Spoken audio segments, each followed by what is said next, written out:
can start from like you look amazing. I think. Yeah. Hi, Shania. Hey, Meg. I'm kind of in the mood for something like... You look amazing. Shut I know, up. I don't tell you this enough. You look amazing. That's funny. Your hair, your makeup, the Tarina Tarantino. Guys dripped us out. They really They're did. so sweet. Tarina Tarantino, bro. All the it girls are wearing Tarina Tarantino. Paris Hilton, Miley Cyrus, Name 'em. Cameron Diaz, Name 'em. Jennifer Garner, anybody you can think of, anybody who's anybody. Is wearing the Tarina Tarantino. So we're dripped out. We're excited to be here. Drip, though, does feel like it caters to a specific theme. Don't you feel that way, That's kind too? of crazy. You I would feel like say we're looking a little... 1996. Oh, a little reverential Baroque, referencing Catholicism. Almost are giving like Juliet. Oh, My God, that's crazy. but like, shall I compare these Whoa. to A Summer's Day? You know what Beyonce once said? This is Macbeth, though. No, this is Reference it. Hamlet. No, go for it. Beyonce once said in Ring the Alarm. No, in Freakum Dress. She says to be or not to be. Yeah, Not. that's Hamlet. That's what she said. Oh, really? Yeah. She goes That's to funny. be or not to be. Not. That's funny. Beyonce reference. Okay, Romeo and Juliet. The bitches love Shakespeare. They okay. 1996, Baz Luhrmann, Romeo and Juliet. Hit them with it. Plus sign and, not ampersand, not the letters. Romeo plus Juliet. Okay? Bow, bow. So good. Yeah. It was so good. Yeah. Well, also, like, context, we're kind of Shakespeare girlies. Yeah. Like, kind of have to be, honestly. Yeah. I mean, for me, it started against my will, for sure. I feel like my lifetime has been, like, battling the Shakespeare goblins that, like, are always lurking. Your theater teacher, your BFA professor. They're all wearing polos and they're balding. You're literally, the guy you're fucking in sophomore year has a fucking Shakespeare fucking t-shirt. You know what I'm saying? Like, dead ass, true story. Her brother. Anyways, that's a whole thing. But, like, you can't escape him. And so I think personally, I've been learning to love him. Yeah, it's shoved down your throat. White male patriarchy. That's Little boy, shoved- tootie toddy. Literally, exactly that.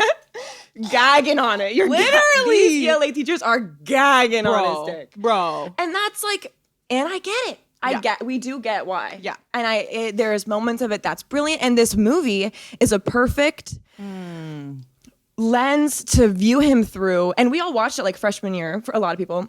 Freshman year of ELA. And it was just like, okay, Leonardo DiCaprio is so hot. Yeah. He's yeah. 21. I know, that's crazy. He's a baby. Stunning in it. Yeah. And he's Romeo. Yeah. And you love him. I love him. Yeah. You love it. But also, like, it's hard that he's such, you said this, like, Romeo's kind of a dipshit. And that's He's a kind bimbo. And I was thinking that that's part of the whole ending is he has to be kind of like a dipshit for it to make sense. And they did that well in this rendition of it, because it's like, then when he kills himself, you kind of are like, of course he wasn't. He's an freaking idiot. out. Like, He's like, of course. Romeo would be punching a hole in his drywall in his bedroom. Exactly. And that's what you kind of like about Dark it. blue bed sheets and shit like that. Yeah. He wears Axe bodies. Yes, bro. What I like about Shakespeare is the female characters that are created is she's the one who's being under this turmoil and she's the one struggling. He's just like, la-di-da. I was in love with this bitch and now she's gone, and now I'm in love with Juliet and now she's gone. And so it's like letting Juliet be the one who's like has the major conflict, who's really conflicted about it. I love that. And I think Claire Danes is so good. She did a really good job. She's so cute. She did a really, and same thing about her where she's a little, I don't know, to me watching it, I went a little back and forth. Like she was a little annoying sometimes. The performance was incredible. Like she's a brilliant actress, but sometimes she's annoying. But then I was like, they're young, like teenagers are annoying. So I feel like that kind of serves it in a way, which is like freaking out. Literally the whole time I was like, you guys, this is so dramatic. Which was like, it's so fucking ridiculous to say that because like, duh. It's but like, Romeo and Juliet. Literally, it's like Shakespeare, and that's why like actors love doing Shakespeare because you like you can't serve the text without just like gobbling it up and like giving us the most drama you fucking can. You're like Especially, playing to the cheap seats. you have to like that's the only thing that serves the text, and then it's really cool. And I think the 12th night production I was just in did a similar thing where it's like then you ground the rest of it in the setting, in the costuming, in all that stuff, and Baz Luhrmann did such a good job at that too, you know, where it's like the text flows so well because like the set and everything, it just is like it puts us exactly where we need to be. Yes. You know what I'm saying? To receive those words. The performances, the costuming, the setting being deeply rooted in reality, the soundtrack. Bro, we're going to talk about a soundtrack. Put on Princess. The fucking Romeo and Juliet soundtrack is crazy. Okay, when I was 13 watching this movie for the first time, and fucking Radiohead came on, and Leonardo DiCaprio was sitting there smoking in a like floral, and he's in like a button down. And he's like, "Fuck, I'm like rich. I don't know what to do." It's just like what? I know. Anyway, but there was like 2 boys in the class, and the girls were just catcalling. It felt like Barbie world. It was so fun because he looked so hot in it, and we're like rageful 13-year-olds. Yes. Real star of the movie for me, Mercutio. Yes, bro. Yes. Yeah. His name I think is Harold Perrineau, but like Mercutio being the character that it is, of like the best friend who's like so full of life that when in the act 2 spin, the fight scene happens and he says a curse on both your houses. It makes it a true tragedy. I think making Mercutio that kind of a character, the most lovable person in the whole movie, I think, and filled with life. It really like makes the tragedy of the whole thing like sink in when that happens. And that character is so brilliantly played because the life, the love that it's exuding the entire time is in part credit to that character being portrayed by a black man and by a queer black man. I mean, that is life. It's life. It's life love, force. It's elevation. It's like power. And it's when that is taken resilience away, and when that's taken away from us as the audience, we are searching for it, and we're like, oh my god, this absence of this character is so, you're so deeply struck by it that it services the story so much versus like the original of being just like another fucking boy. I know there's like 8 boys. Well, that's the thing. Boom, is boom. like literally bow bitch. That's the thing. That's what. Yes, that is such a good point because it's like you show us his richness and his aliveness, and then when he goes and it's empty, then you can relate to Romeo and Juliet and their like devastation with like being like stuck and trapped, unfulfilled, in this empty, searching for love in this like loveless setting. Exactly. That scene of the party scene and Paul Rudd's this like sexy bimbo who's just like laughing. Yes, and then you see Mercutio doing this like full drag performance and like the feathers and the colors. It's just like these 2 fucking kingpin men are in suits and limos, and then these boys are killing each other in the streets for them. And that being a part of the adaptation is such an interesting take on the story. And it's no longer, it's about honor, but in the original, it's just about like honor, birthright, family. This is who I'm writing for because this is my blood. And in this take, it's like, okay, we're the pawns in their scheme. Exactly. There's a line in it that was just like, it's between our men because it's of our Lord. So he's like, I'm going to ride for these fucking guys who don't even care if I live or die. Yeah. And that is America. Like, that is America. And that makes you root for Romeo and Juliet. That makes you like buy into their like teenage like fit that they're throwing because it's rooted in that truth, in that universal truth, which is like, that is, I think, the brilliance of Shakespeare is that universal truth. And when you put it in something that like that reflects back at us something real, something bigger, you know, that's like beyond this just tale that we're telling, which is totally like Baz Luhrmann's what he did. Yeah. We can talk about it visually for a second, just a quick second. Like that is fucking crazy. That so last shot when they're pulling up and it's like candles, like the cathedral. It's that Catholicism aesthetic, like the reverential dark side to Catholicism. Yeah. That's like, look what our religion did for us and how we're gonna send her into our afterlife is like this gaudy exuberance that's just like, for what? I know. For what? I know. And it's so big and it's so over the top. All I was going to say was like, before we like leave Mercutio completely,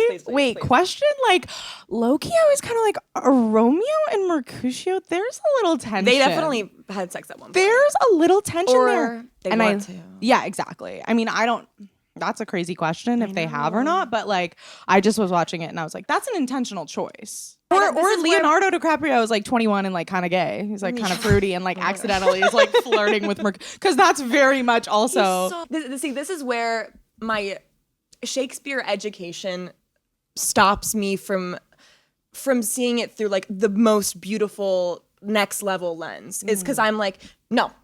Mercutio and Romeo it's just a brotherly bond. And I'm like, why the fuck would that be what it is? Like, it's definitely sexual. Like, right. It's I just feel my brain being like, but that's not how I read it. Can't be, yeah. That's what they want you to think. That's what they want you to think. And that's what they want you to think. But Shakespeare is so serviced by having Mercutio played by a queer black man. It's so serviced by Francesca Imawuda Rivers playing fucking Othello and Juliet now with Tom Holland. Like, it's serviced so much so. Adapting and changing it. It's like not meant to. That's the miracle of it. Is like what this was intended to be is not what it should be. And that's when something is like, that's a weird thing to me. You know what I'm trying to say? Yeah, I definitely understand what you're saying. That kind of brings me to my curiosity about what you're gonna tell us about. Do we blow the top off? I think we blow the fucking. You know what Beyonce says, bro? No, what did she say? She said, which one? Fuck. She says like, oh fuck, in the Bugatti ain't no top off.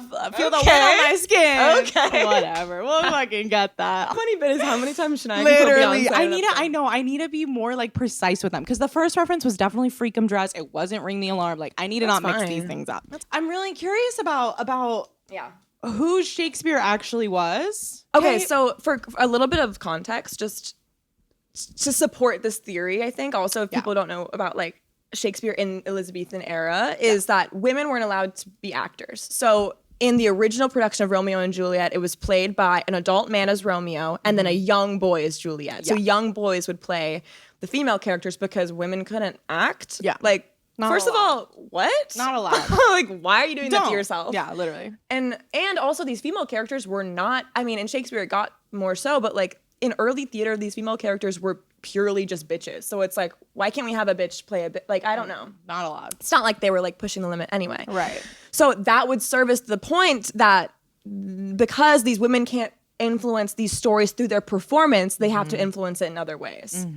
And also, context of the time period, it's Elizabethan era England. So that's Queen Elizabeth is in this bitch, bro. It's like she is the fucking, it's a matriarchy, okay? Which is like crazy. The theme of this episode also. Hold that thought. Oh my God. Keep going. Okay. Wait, do we show them my notes or do we pretend like they're not no, here? you can no, they can see your notes. Okay, do you guys want to see? Dude, this bitch came prepared. College dropouts, like, you got nothing on us. The Pat McGrath reference? Bro.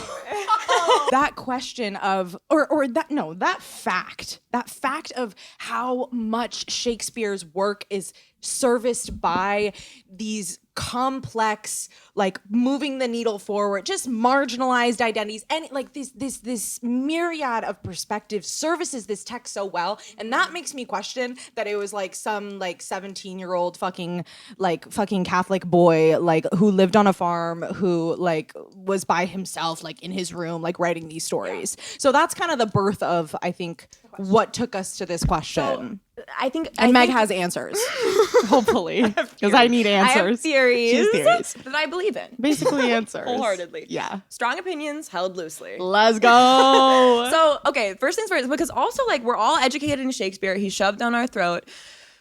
He, to me, oh no, my lip liner. He, to me, is Johnny Appleseed. Do you remember Johnny Appleseed? I don't know what the fuck that is. He's the fucker in, like, 5th grade. It's a fictitious, he's the tooth fairy. Okay. Of apples. So I get whatever. Did you make that face because you thought you just spoiled the tooth fairy? A little bit. That's what you looked like. A little bit, because young girls should listen. No, they should not. Don't. They should listen. If I was 10. Funny. You're like the tooth fairy. Yeah. No, he's just this fictitious man who put a fucking picture of Johnny Appleseed. You're gonna be like, oh, this bitch? Okay. There's a Johnny Appleseed effect that our like white supremacist patriarchy likes to put a white male heroic face, of course. But to me, it feels like a Johnny Appleseed effect. This shit. What? This shit. Okay, this is what my nightmares are made of. One of our 6th grade teachers used to put a pot on his head and say he was Johnny Appleseed and come to school one day dressed like him. And it was like, I'm Johnny Appleseed That's today. like, send that man to get some help. Like, crazy. don't put him near the kids. Like, send the him kids. to a therapist. Okay. Anyways. So Okay, so poke some holes, yeah. His plays would have had to have a deep, deep knowledge of mathematics, astrology, the royal court system. There's over 3,000 niche musical instrument references throughout his work. He would need to be fluent in Italian and reference Dante's Divine Comedy written in the original language in the work. So he would have needed to have been fluent in Italian in order to make these direct references. He would need to know about medicine, like all of these things that there's no record of Shakespeare knowing that or being educated in that. But he went to like public school, right, which at the time you're not learning any of that. You're learning like basic Latin at the time. So it's all like, how the fuck does he know that? Also, no record of Shakespeare ever traveling, ever leaving England. And in his plays are set in Denmark, Italy. Doesn't make any fucking sense. How would this bitch know that? Yeah. Okay? Yeah. From 1585 to 1592, those are called the lost years, where he dis-a-fucking-peered. No idea where he is. And like, Poof, bitch. Poof, bitch. Where the fuck did he go? Also, okay, lots of things. Right. Okay, yeah. Do you know about his will? Shady, bro. Shady. First of all, he raised his daughters illiterate, which, what? Okay. What? When he dies, he leaves in his will to his wife, Anne Hathaway, which, what? That's a fake wife. Fake lady. That's not real. Fake name, okay? Okay. He leaves Love you, girl. Love you. He leaves in his will to his wife, quote, his second best bed, end quote. That's his whole will? That's just what he left. That's all he left his wife. Okay.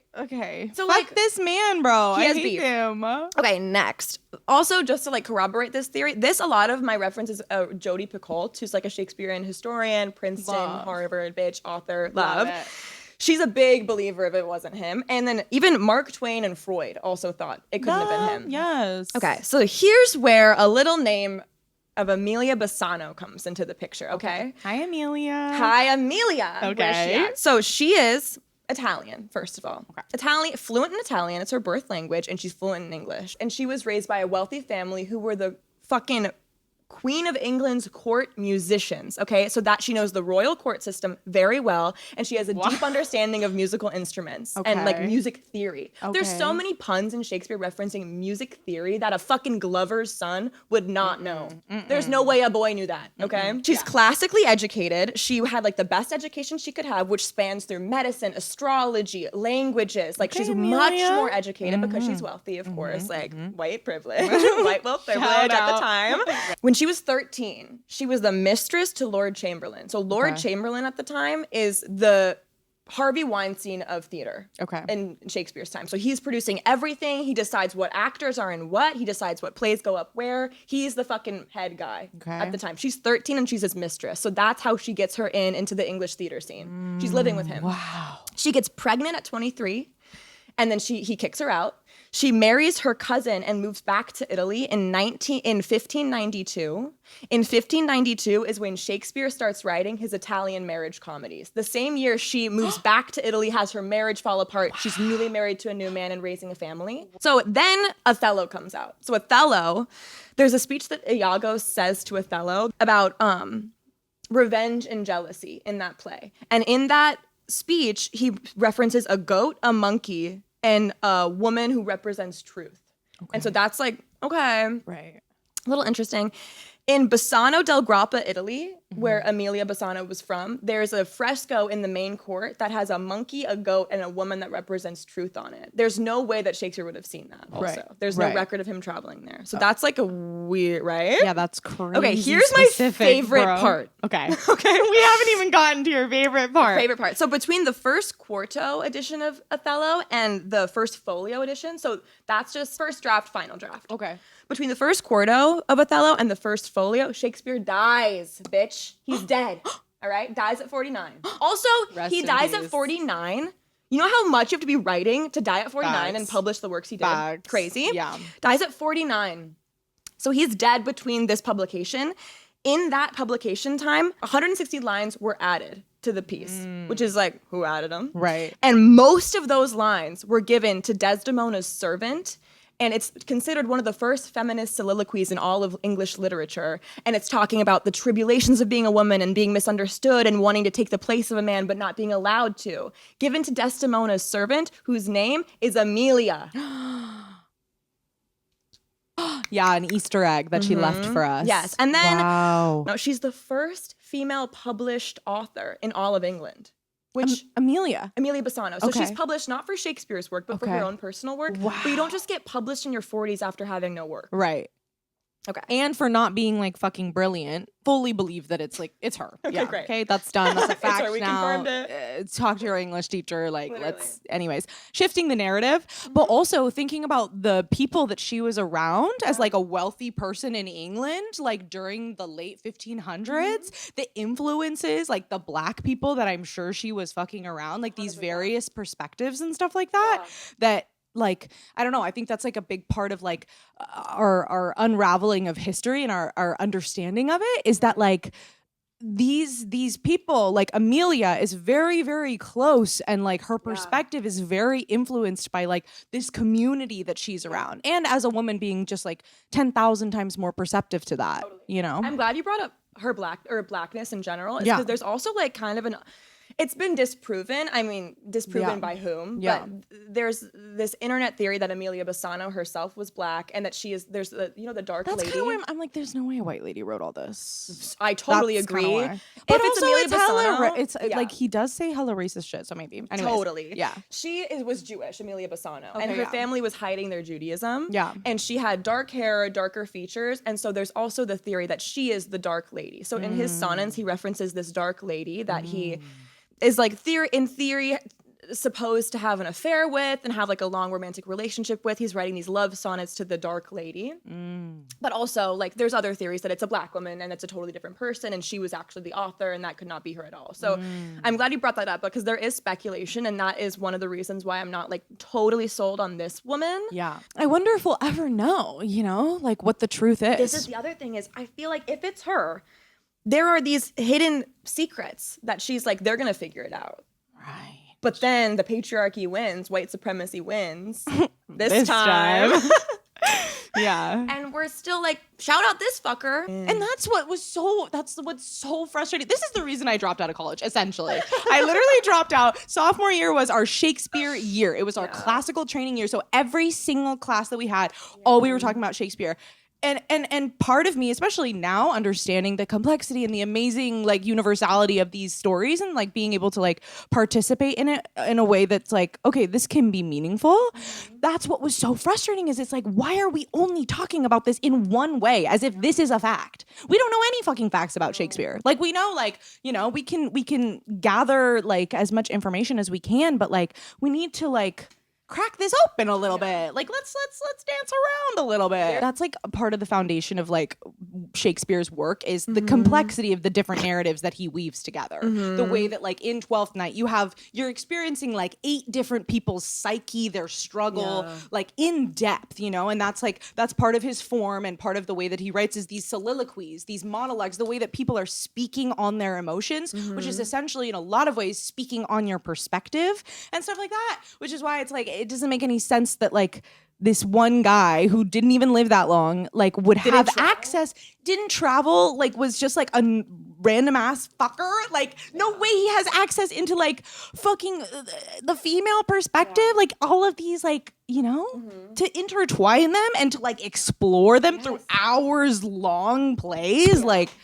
I don't understand how a male writer could write characters like Viola and Rosalind who are gender bending and taking up the space of a man and concealing their identity to perform man's duties in a piece, raise daughters to be illiterate. Part of me always wonders, no, never mind. I mean, part of me wonders like, I go back and forth because I'm like, we could also be like putting a lot on it. Like, I think this is the part of the conversation about Shakespeare since it's so widely studied and has become so like sensationalized in a way. So many brilliant scholars, women, people with multiple perspectives, like they have imbued their understanding and their analysis of the text.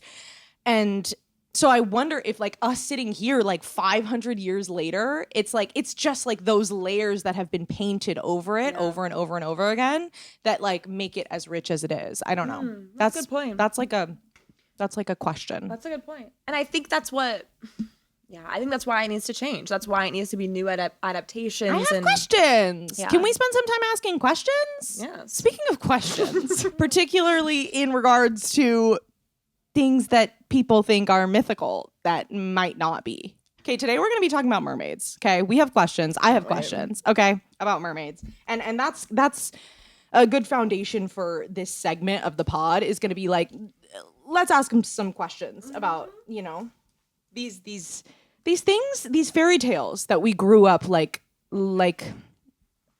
living inside of in our imagination. I'm glad you said that. The reason why this is called fairy tales is we're like trying to talk about like the fairy tales we're told as children and the fairy tales we're told as adults. Yes. The fairy tale of Shakespeare. Yeah, exactly. We don't know. The fairy tale of mermaids. We don't know. We don't know.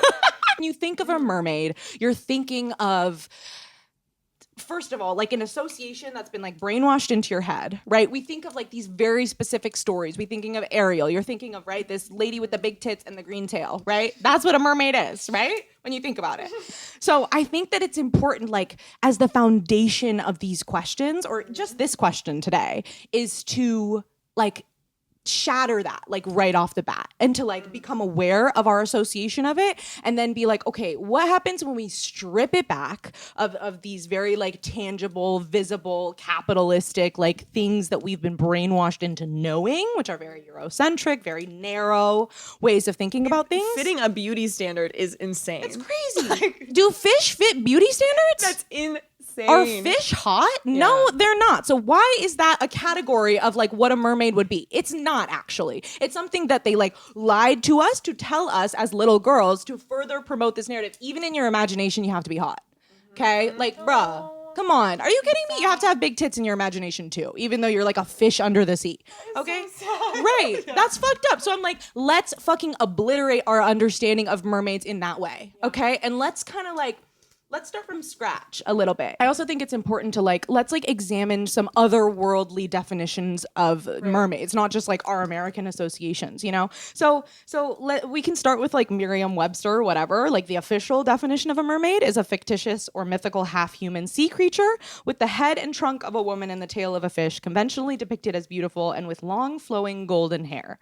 Okay, so we're like, literally, this is like the definition. Why is her hair color pertinent? Literally, exactly. So that's how you know that definition's fake. It's propaganda, okay? Propaganda. Anyway, that's a propaganda as definition, okay? So then I want to go to the etymology, okay? Let's think it's mermaid. I'll put it on the screen for you guys. But mer is sea from Old English, and maid is like, you know, like a maid, like a female figure. Young girl.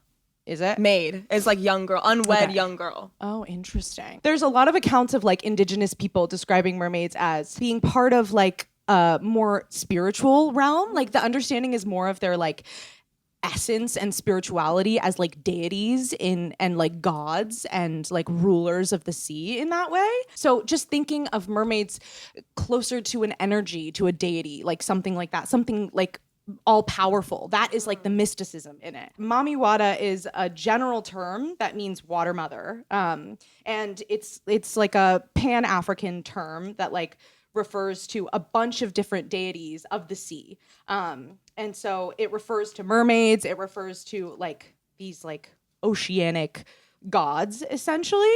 And again, like I just want to be clear that like this framework of asking these questions and stuff like that is not like me giving an explanation of like an African understanding of what a mermaid is. It's like, how do we pull all these pieces and create like this very gray pot of an understanding of like what is a mermaid. Okay, so Mami Wata comes from is a composite of two Kemetic words. Kemetic is like an ancient I think it is Egyptian religion, ancient.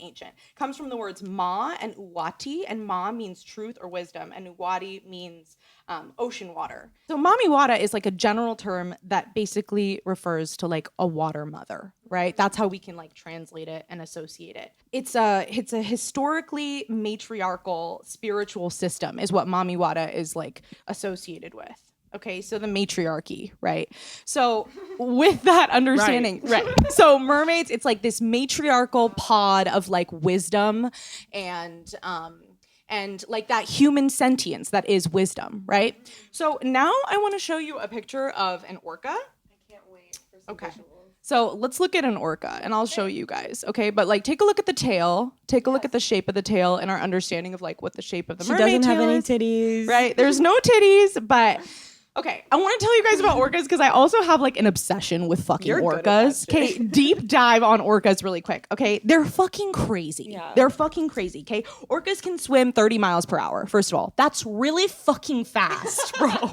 That's super fucking fast. Okay, they're like 5 tons heavy. They're like they're like rule the sea, right? Like orcas are literally like the #1 predator of the sea. Wow. They fucking run that shit. Okay. Orcas up. Literally, the orcas are so fucking up right now. Orcas breathe oxygen. That's something important to remember. Interesting. Very important. This is a really crucial new understanding that we have of orcas. They have culture. They have community, and the reason why they are the most powerful predators in the sea is because of the way that they like tag team together and like hunt together as a pod, right? And so there's been a lot of observation of like every single orca pod speaks a different dialect with each other. So you go to New Zealand, and then you go to you go to these different places, and they all speak a different language, and they have different ways of hunting. And the way that these things are different is because there is a matriarch of the pod. There is one grandma orca that has been taught for her entire lifetime, like the specific way to hunt their prey, taught by her grandmother. Okay, orcas' brains are 15 pounds, by the way. So like we always want to talk about how like smart humans are and how wise we are because we have such fucking big brains. Okay, orcas' brains are 15 pounds. And then we know that orcas can experience joy. They have deep relationships with each other. They mourn for their dead. So there was like an instance of an orca, a mother who lost her young, like he died really young, and she carried him with her for months. She pushed him through the sea, and they grieved together as a pod. Yeah, so they have these deep interpersonal relationships with each other. And I just want to go back to like the matriarchy of it all is that the female wisdom in the orca pods is like one of the most valuable, if not the most valuable, like valued piece of their culture, because orcas are one of 3 species, including humans, where the female lives long after childbirth. She experiences menopause. Orcas experience menopause. They live decades after they birth their last child, which typically in the wild you die because that's your only purpose. But since the wisdom of the matriarchal orca is so profound, she lives. It's part of her lifespan is to teach the younger female orcas how to hunt, and then the best hunting orca in their style will then become the next matriarch. So they have lineages, and they're matriarchal lineages. And the orca dynasty has been like ruling the sea since like prehistory. Like they've been running this shit, and that's because they are attuned to the wisdom of femininity.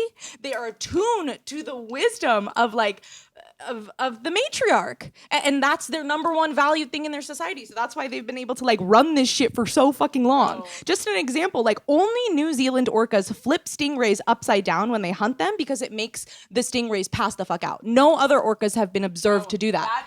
That's like shit. Exactly. It's like a matriarchal life hack that she then teaches to the next one and the next flip one. that bitch on its head and they pass the fuck out. Exactly. So that's how they hunt, but you go somewhere else and they hunt in a different fucking way. And just like the echolocation of it all, like the way that they communicate to each other is like bouncing off the walls. Like that? Well, it's more of like, oh fuck, I gotta make an orca sound. It's like it's more of like a, like it's like different pitches and stuff like that.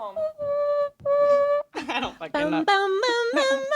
Bro, we gotta make an orca mix, bro. Like if an orca calf loses her grandma, she's 5 times less likely to survive.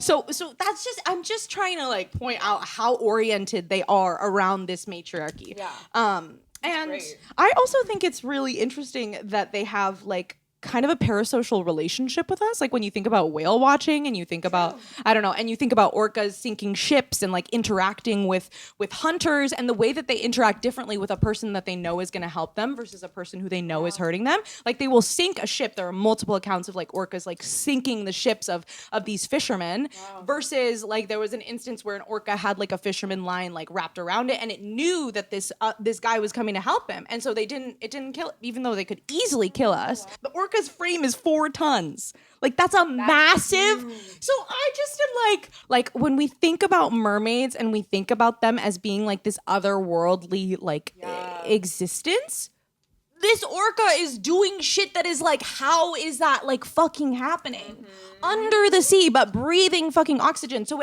it carries these like these human sentient, like, if not like these traits that I think are like beyond our comprehension. Agreed. Which is like, is that not what the mysticism of a mermaid is? Is that not like some otherworldly creature? Yeah. And I just think, and like we can dive into fairies and stuff later, but like bees and their hive mind and the way that they bzz, and they have frequencies and vibrations and like those are matriarchy too. As fuck. Exactly. So I don't know. I just think that's kind of like, I think that's like a little crack into the question of like, what is a mermaid? That's a mermaid, bro. It's a mother. It's like it's an orca. I guess I agree with everything you're saying. For argument's sake, playing the devil's advocate here, playing the white man's advocate here, is like, what about these videos? What about like the concept of a siren? And maybe that's what orcas are singing. Maybe it's an orca, but it's what about these fucking salty dogs who see some bitches. Salty dog. You know what I mean? Yeah. Is it all deep fakes? Is it possible that it's, like the videos and stuff that we see? Yeah, because an orca does look like a mermaid for sure. But you do see some shit that's totally. like, what is that? No, totally. And I wanted to start here because I think that this is like an important framework to establish of like, because listen, I have accounts of people in Zimbabwe and South Africa and all sorts of places that like people are seeing mermaids, they're experiencing mermaids. There's governments that have like documented like variations in laws, construction sites, all sorts of stuff like that. I was like, and in talking to the most prominent white man in my life, he was like, okay, shout out. I wonder who that is. I don't know. Which one? Literally. But in talking to him, he was like, yo, if you guys sit down on this podcast and are like, Shakespeare's a woman, and also there's like mermaids in Zimbabwe. It's kind of like a crazy like. They seem like kooky. Yeah, it's a little bit more like here. You look kooky, bitch. Like no, this is what a kooky bitch looks like. That ass. No, but just like I have this like awareness that I think not everybody thinks about these things, and so we need to start like priming our brains, and then we can go a little bit deeper into like those things that are like energies. But I think that that's also an emphasis on like the essence and the power and the seduction and like the otherworldliness of mermaids that you're talking about, like that form of them. Orcas do like participate in that form because they also like they lure in people, they lure in their prey, the way that these bitches like corner sea lions and stuff like that, and they're like humming to each other, and then they like capture their fucking prey, and then they like share it with each other. Like that's like a siren song. Yes, and that question is, do orcas emulate the call of their prey ever, or they just speak in orca? I know orcas, they changed, it's like a right, because they can do varying thing with their voices. Yeah. Or they're like, is it sonar? Yeah. It's echolocation. Echolocation. So it's kind of sonar vibes. Okay. So I'm wondering if they would like make the call of what they're trying to catch. I could do a little for a dolphin. They definitely like finesse their prey. And I'm sure that there's like, that's the crazy thing too. Okay. This was going to be like my kind of final thought is like, if every single orca pod speaks a different dialect and like kills their prey in a different way, like if we are like tracing these lineages and we've only discovered 10% of the deep sea, like that's where I'm going. That's where I'm saying this is the starting point. This is what we know so far. This is what National Geographic has like figured out thus far. Yeah. And if this is how far we are, and every single orca pod to exist has a different fucking situation, you don't think one of them like is like, you know what I'm saying? Literally. You don't think like that's just that's where I'm going. Dude, this 10%? is the start. Yes, bro. What dumbass bitch is like, nah, there's no mermaids. Bro, you know how deep the ocean is? It's scary. Do you know how deep? Okay, speaking of, let's just put a little like climate change spin on this too. That's what I was gonna say. Go for it. You can say.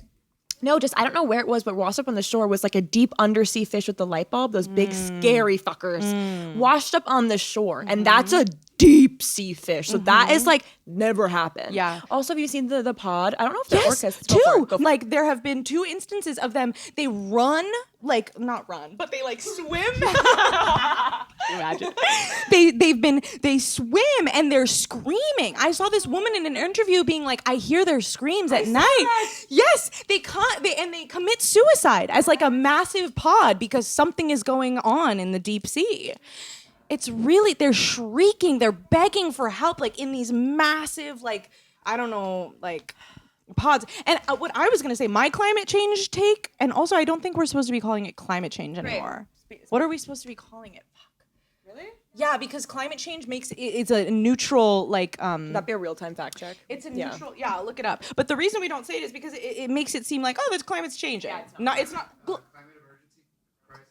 Climate crisis, I think, is what it is. Because climate change is just like, oh yeah, it's the change. No. It's a crisis. We're in crisis. All I was going to say is I think that if we start to merge together, like we love mermaids and we're so curious and la la la la la, like the glamour of the mermaid, if we merge that together with our understanding of the world that we actually live in, of this beautiful earth that we are inhabiting right now and what we in real time know we're sharing it with, we are sharing it with these orcas. And if we like understand and value the complexity, the wisdom, the magic of them, like that just makes like our climate crisis that much more desperate. You know, when we start to think about bees and we start to think about orcas and these things and just as romantic as we think about mermaids, you know, because romanticize the fuck out of it. And it's not fucking hard to do because like these bitches are like running the fucking ocean in a matriarchy for fucking hundreds of years, bro. Like we need to take a page out of their book. Like I'm so tired of this narrative of like humans are the smartest things to inhabit the earth. Da da da da da. It's like no, bro. Our brains don't think in the same ways as them. We do not have that attunement to the universe, to our inherent calling as a mammal, as an animal, as a creature on this earth. We don't have that. We don't have that synchronicity. Yeah. And that's why we're fucking everything up. We're fucking That's everything wisdom. up. It's wisdom. And we're fucking everything up. And I saw this great analogy for the climate crisis. And it was the toads in the boiling pot of water are fighting each other, not knowing that the water is boiling. Like, and that's what's happening. Yeah. And it's great to give voice to these conflicts and to talk about it. Shakespeare's a woman and mermaids are real. And it's great to talk about whatever these things and more important matters, of course, too. Yeah. But it's like, if that isn't the fucking lens we're viewing all of these conversations with, is like intersectional climate crisis is the lens that we're viewing everything with. It's the water is fucking boiling, bro. Yeah. Like mermaids are real and we have to save the mermaids. Yeah. We got to save the mermaids. That's facts. Is that crazy? That's it. So we'll do what we can. We'll be out there. I know. I was saying like these fairy questions are supposed to be like our lighthearted like a button at the end, but I was like, knowing me, like I'm always gonna bring it back to some shit, but that's just kind of. But also, it's like call to action. Free Palestine, bro. Woo!